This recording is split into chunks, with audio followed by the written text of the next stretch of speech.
பாசத்தை கொட்டுற அப்பா எனக்கு கிடைச்சாரு. பாசத்தை காட்டுற பொண்ணு அவருக்கு கிடைச்சாலான்னு தெரியல. அப்பா என் மேல காட்டின அன்புக்கு முடிவு வந்துருச்சு. இனி நான் அன்பு செலுத்த வேண்டிய நேரம்.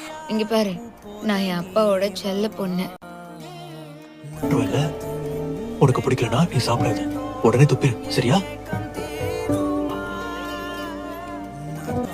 Good morning teacher. School teacher கிட்ட இப்படி தான் சொல்லணும். Good morning teacher. ஐயோ, பார்த்து இப்படி இல்ல, இரு. ஒரு வேளை உனக்கு பிடிக்கலனா திரும்ப வந்துரு. நேரா வீட்டுக்கு ஓடி வந்துரு, சரியா? அப்பா உனக்காக காத்துக்கிட்டு இருப்பேன். நாளைக்கு நல்லா வேகமா ஓடுவல.